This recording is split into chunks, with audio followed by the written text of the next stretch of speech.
Hi guys, how are you today? My name is BaileySarian, and today it's Monday, which means murder, mystery, and makeup. I'm way too excited. But if you are new here, every Monday I've been doing a murder, mystery, and makeup video where I sit down, I get ready. So it's like a get ready with me, and we talk about a true crime.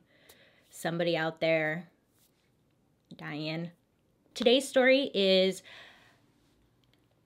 it's that. And just a little disclaimer before we get started. Today is like, it's pretty bad and it's pretty gory. Be aware, okay? In the comment section, I kept seeing this name pop up over and over again. So naturally I was like, let me look into this. This lady is intense. Let's get into it. This is what I'm using. Okay, today we're going to be talking about Katherine Knight. Are you familiar? You probably are, because she was a big deal. I think she still is, but not really. Shut up, Bailey. Get to the point. Okay, so Katherine Knight lived in Aberdeen, New South Wales, which is north of Sydney, Australia. A little background, she worked in a slaughterhouse in 1971. She then worked on animal carcasses, and she would work in the boning room, so she would get all the meat off of the animals, and she would cut the marrow off as well. Her coworkers would say like she was really good with a knife, and she was really good at her job. Based off of reports, it seemed like she also really enjoyed it. Katherine, though, she in her personal life had a string of bad relationships. First marriage. While working as a boner in the butcher shop, Katherine met a guy named David. We'll call him David K. David K. His last name's Collette, I think. Collette. David was reported to be a raging alcoholic and prone to fistfights or just fighting. So he would drink and then he would fight. It was reported that David would try to beat Katherine, but she could hold her own. So David quickly learned that Katherine actually could throw down. She never backed down, and she always would fight back. So if he tried to attack her, she would come at him 10 times harder. In 1974, Katherine convinced David to get married. Even though they had problems in the relationship, marriage seemed like a good idea. So they got married, and throughout the marriage, David was obviously drunk because he was an alcoholic, which would cause issues in the relationship, in anyone's relationship, really. On their wedding night, after lovemaking, David fell asleep, and Katherine got really upset. So it triggered something in her, and some people reported that it had to do with hearing friends and family saying, oh, we did it 3 to 4 times a night on our wedding night. So she was like comparing her wedding night to what she's heard it's supposed to be like. So when they only did it one time and then David fell asleep, it made Katherine really upset. So she then decided to strangle him because I guess that just made sense to her. But he ended up waking up and he fought Katherine off of him. So despite Katherine almost killing David on the first night of their marriage, they ended up staying together for 10 years. In those 10 years, they had 2 daughters. Also in that 10 years, David ended up leaving one time. So apparently David had snuck out of the house in the middle of the night to try and leave Katherine. And when he left, it sent Katherine into a really deep depression. At one point, Katherine ended up staying in a psychiatric hospital for a couple of months after she had gone to a mechanic who had worked on David's car. She tried to fight him, or she threatened to kill him. You see, she was upset with the mechanic because the mechanic had fixed David's car, which helped get David away from Katherine. So she was upset at the mechanic because how dare he help David get away from her. In her mind, it made sense. To us, we're like, girl, no. And once she got out, her and David actually ended up back together again. It didn't last long though, and then they ended up separating. Once Katherine and David had been separated for a while, then Katherine met another David named David Saunders, and they ended up in a relationship. David number 2. A few months after meeting, David and Katherine ended up moving in together. So everything was moving very quick, but he also kept his own apartment. So he's kind of living in 2 places at one time. David did not want to move in with Katherine. He liked having his own place, and this pissed Katherine off. To her, it meant that he was living this double life. He obviously had his, like, a whole nother separate life that he didn't want to combine his life with hers. It probably means that he's cheating on her. It made her mad because it meant that he just didn't want to spend time with her. It really set her off and made her just very upset to a degree that you and I probably don't understand, because what she did to prove that she was upset is just like, what? In an argument, Katherine took their 2-month-old puppy. She slit the puppy's throat in front of David just to show him what she was capable of. If that's not a red flag, I don't know what is. After some time, I'm sorry if you're laughing. This isn't funny, but this part's kind of funny. You see, her reasoning behind slitting the puppy's throat was that she was just cranky. Like, that was her excuse, that she was just cranky. Despite all like that happening, they ended up having a daughter together. And shortly after the daughter was born, there was an altercation. They got into a fight, and Katherine stabbed David with a pair of scissors. I'm not really sure what the fight was and if he reported it or not. I guess I could have dug a little bit deeper on that one, but I didn't. That relationship ended. So then Katherine gets into another relationship. His name is John Chillingworth. They actually had a relationship for about 3 years. There wasn't much abuse going on in this new relationship. They ended up having a son together. And it's said that this relationship was really calm and good because most of the time Katherine was cheating on John with another man whose name was John Price. It said that her relationship was good because she was having an affair, and so that's why, like, there was no reports of her being crazy. So John was 45 at the time, and this would just be the relationship that really pushed her over the edge. When the relationship first started, it was going really well. They would go out socially, have some drinks with friends at the local pub. John had are these all the same names? John had 2 children who lived with him. They were a little bit older though, so they weren't young. And the children reported to really like Katherine. They didn't have any issues with her. John worked in the local mines and he made pretty good money and he did really well for himself. But Katherine did suggest to John that they get married. But John actually declined. He was like, no, this isn't a good idea. I don't really want to get married. And when he declined, that's when obviously things, once again, just didn't go so well. That's when friends would notice that Katherine started to become very verbally abusive towards him. Mentally, she was always in his head. She would also become physically abusive with John as well. So she was just beating the poor guy up. The worst thing about, this isn't the worst thing about her, but the thing with Katherine is when she was upset, she would always fight with vengeance. Like, she wouldn't just fight with you like a normal person. With Katherine, she was just cutthroat. Like, one thing she had done was John took home a first aid kit from his work, and Katherine took video of it showing that the first aid kit was in his possession, and then she sent that to John's boss, which then got him fired because to the company it was seen as him stealing property or whatever.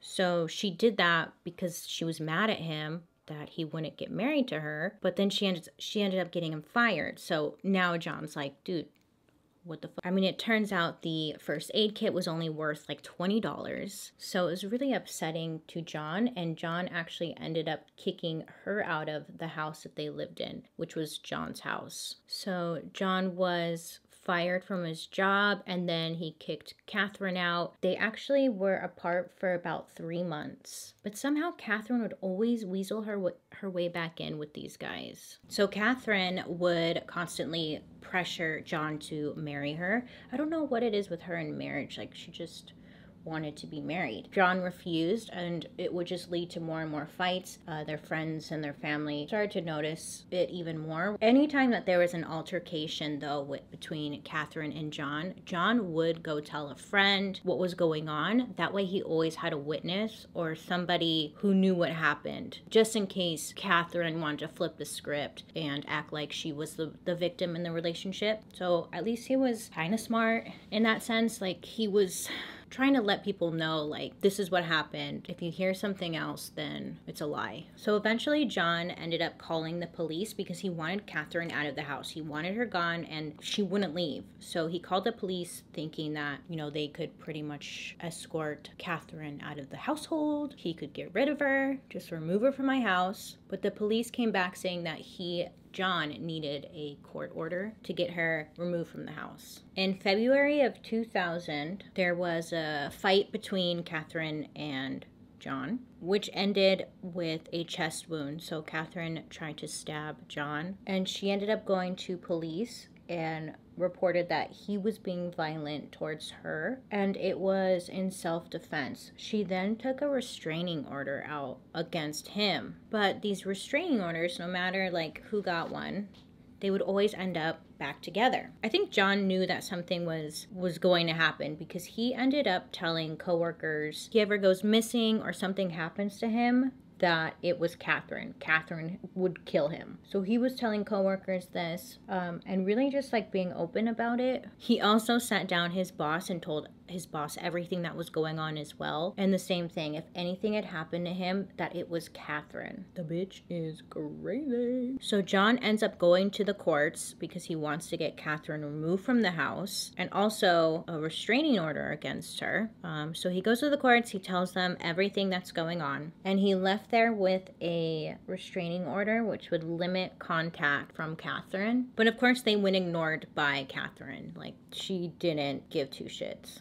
So a little while later, John comes home from work and he has like a whole routine where he goes to the neighbors, he says hello, checks in with everybody, and then he ends up falling asleep. We're going to bed at 11 p.m. Katherine came home shortly after that. She made herself dinner, she watched some TV, she took a shower, and then she went up to bed and she woke John up. They had sexual relations and then they went back to bed. Well, John went back to bed. Katherine kept a butcher's knife in her bedstand next to the bed in one of the drawers. Suspicious. And then this is when everything just goes bad. And I don't know what exactly triggered this. Something was triggered. So Katherine opens up her nightstand. She takes out her butcher knife. And then she proceeds to stab John 37 times. And according to blood evidence, it seemed that John definitely like tried to fight back and he tried to make a run for it, but eventually he passed away. After killing John, she then took a bunch of pills, laid down, and I think she tried to kill herself or she was just putting on like a show for police. We don't really know. The next day, John's coworkers, took his word for it. He didn't show up for work that day. They were like, John said if he doesn't come to work, to call the police because Katherine killed him. So John doesn't show up for work and his coworkers, being great people, call the police. Police go to the house. They're gonna go do a check, see what's going on. Now, police knock at the door. They're not getting an answer. They see that John's truck is there, so obviously he's home. They knock, nobody's answering. So then they look through the little peephole, not the peephole, where they put the mail slot. Yes. They look through the mail slot just to see if they can see anything. The police reported that all he could see was a big curtain hanging and it was blocking his view. So after no response, the police go inside of the home and they proceed inside. So they're walking towards this big curtain. The other police officer thought it was a big blanket that was kind of covering the way. They could automatically see when they walked in, there's just blood everywhere, right? So they know something went down in here, okay? They're walking towards this curtain. The police pushes the curtain aside so they proceed into the room. So he uses his left arm to push it aside. The police looks down and realizes his whole arm is covered in blood. So he looks at this curtain that he just pushed aside. He looks at the curtain. He realizes it's not a curtain. This is serious. He looks and he realizes it's not a curtain. Nay, nay. It's skin. Skin hanging from the door frame. Just skin. Then he looks down on the ground and sees a torso on the ground. No head. Side note, I know a police officer is supposed to be, you know, brave and strong, but any of us would have ran out of there so quick, screaming. Hell no. That's like something you would just see in a movie, not real life. So the officer keeps walking and sees that there's blood all over the walls, just splattered everywhere. Floor was covered in blood. Then the officers walk into the kitchen and they see plates of food being prepared, like there was vegetables, there was meat cooked. They searched the house, they went upstairs into the hallway, and then they heard someone snoring. Bitch, run, you know? But they didn't. Katherine was on the bed sleeping. Police officers tried to wake her up, but she wasn't responding. They then picked her up, carried her outside, and put her on the back lawn. So police go back into the home, and then that's when they start to just see more that they didn't want to see. So they realized that the skin was hanging from butcher's hooks on the door frame, just skin. John's head, because his torso was on the ground and there was no head. They found his head and it was cooking in a stew in the kitchen. So it was on the stove. John's head was on the stove.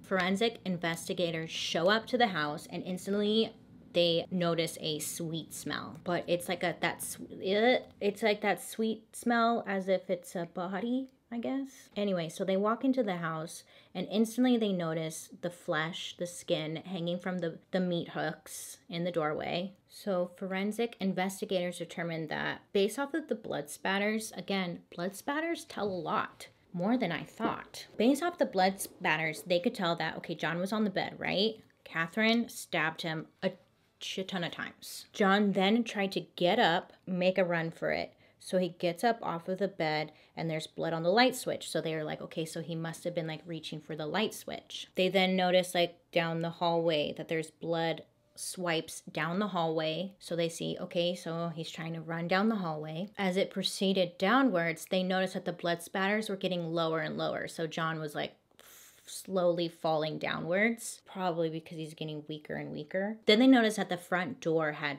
blood on the screen, so John made it to the front door.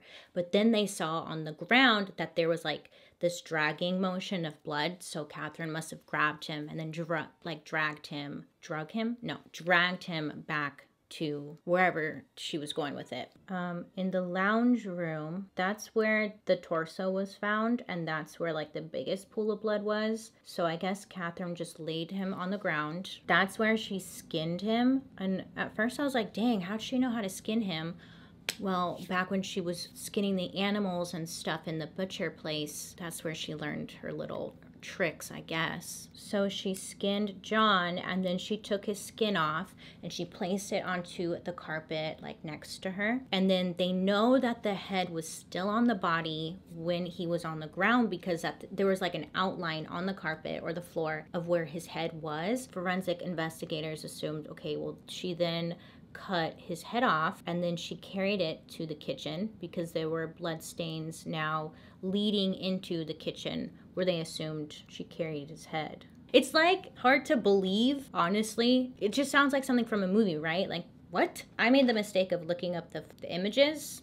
So then in the kitchen is where she cut a big piece of muscle from his back, so like your big back muscle. She cut that into 5 separate pieces, like 5 little mini steaks. And then she cooked it in the oven, 350 degrees for about 45 minutes. They saw that she had 4 plates made, and then the dog outside had the 5th piece of meat that she had cut up. So then they also noticed that there were, what's it called? Table settings? Table was made because she was gonna have dinner guests over. So there was little nameplates and it was all the nameplates of their children. So Katherine was planning on, I guess, having people over and feeding them their own father. Did she think that people were gonna come over and not notice like the blood everywhere? That's a crazy, I don't wanna know. So police investigators obviously took all of the items in the house that had blood on it, looked like it had been touched, looked like she had used as evidence. So police investigators were saying, because this is the timeline that they put together, once she killed John, she then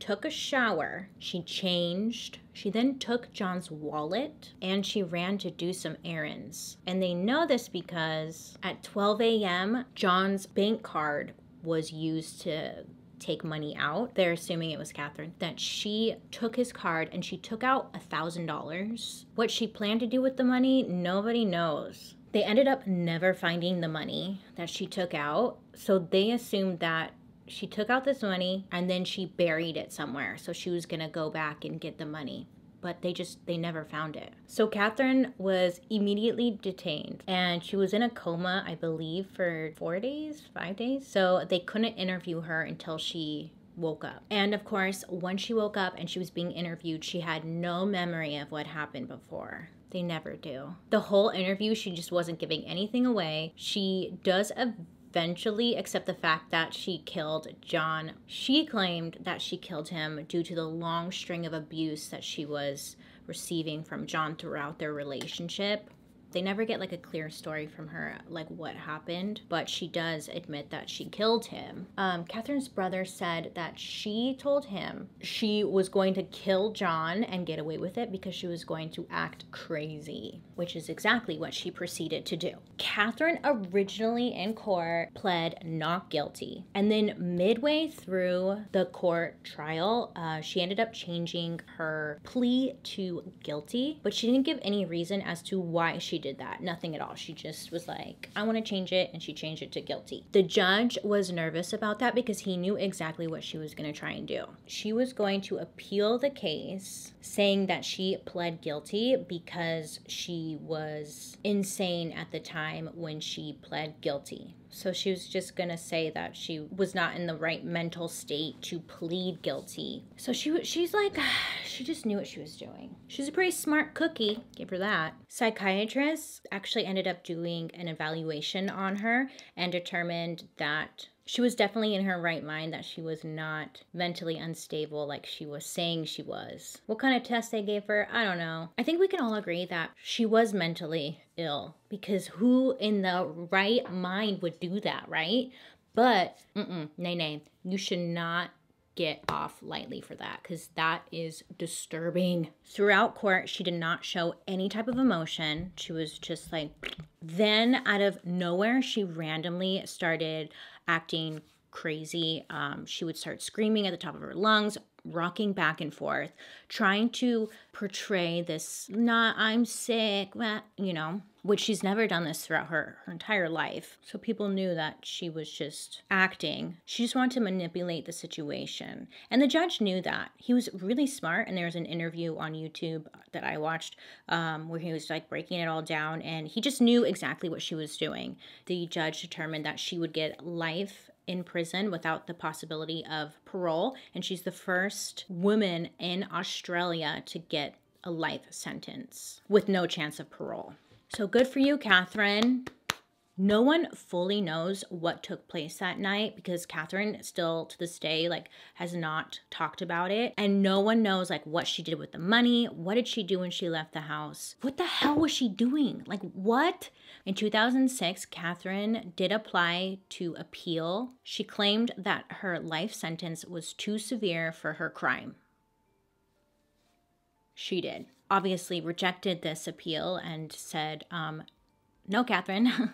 No, but judges said, like, this is the worst thing we've ever seen in our lives, pretty much. Psychologists have examined Katherine, determined that killing and dismembering John was premeditated and an act of revenge. Plus, it just got her off on her perverted pleasure. Katherine really enjoyed. She's just a sick, sick lady. In prison, Katherine attends church on a regular basis, and she sings in a women's choir. I was reading different articles about Katherine, like in jail, and they're saying like she's the boss bitch around there pretty much, that everybody listens to her. She calls the shots.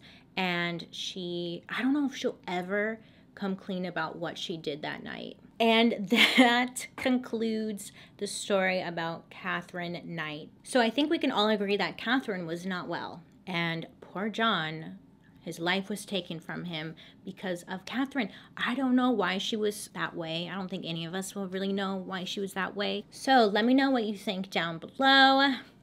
There's really not much you can say other than what the F. I don't know what the takeaway is with this, because I felt like John did everything that he was supposed to do. He told his friends, he told his boss, he told his family like what was going on with Katherine. He tried to get the police involved, and it's never a smooth process with going to the police and whatnot. And I think that's all I have to say. I hope that you have a great day today. Make good choices. Don't go murdering anybody, okay? And don't go eating them. I don't think you should do that. I will see you guys later. Bye.